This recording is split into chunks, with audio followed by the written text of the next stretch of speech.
பிரியாணி சாப்பிட்றது, ஆடு வெட்டி அங்கத்துல சாப்பிட்றது, இதெல்லாம் சாப்பிட்டுட்டு வெளியே வந்து இதை பேட்டி கொடுக்குறாரு.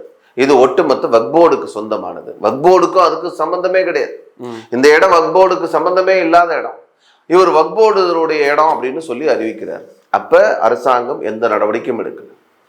காவல்துறை வேடிக்கை பார்த்துட்டு அந்த ஆள் மேலே அந்த எஃப்ஐஆர் போட்டாரா? இல்லை, எதுவுமே நடக்கல.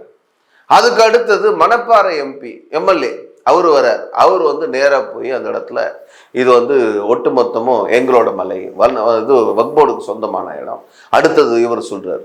இவங்கெல்லாம் சொல்லதான் அந்த பகுதியில் ஒரு டென்ஷன் ஆனது கிரியேட் ஆகுது. ஒரு மத பதட்டத்தை உருவாக்குனது இவர்கள், இந்த அடிப்படைவாத சக்திகள், இந்த எஸ்டிபிஐ, இந்த மாதிரி முஸ்லீம் யூனியன் முஸ்லீம் லீக், இவங்கெல்லாம் சேர்ந்து பண்ண விஷயம்.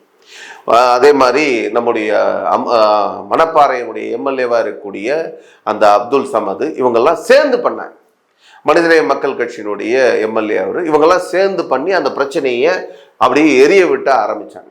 அதுக்கு பிறகுதான் இந்த அரசாங்கம் எந்த நடவடிக்கையும் எடுக்காத காரணத்தினால, வேடிக்கை பார்த்த காரணத்தினால இந்து முன்னணி களத்துல இறங்குது. நீ எப்படி இந்த இடத்த முருகன் மலையை நீங்க வந்து வக்போர்டு இடம்னு சொல்ல முடியும் அப்படின்னு சொல்லி எதிர்ப்பு தெரிவிச்சது. நாம ஒரு வேல் பூஜை பண்ணுவோம்னு சொல்லி வேல் பூஜையை ஆரம்பிச்சு நேர கோவிலுக்குள்ள போனோம்.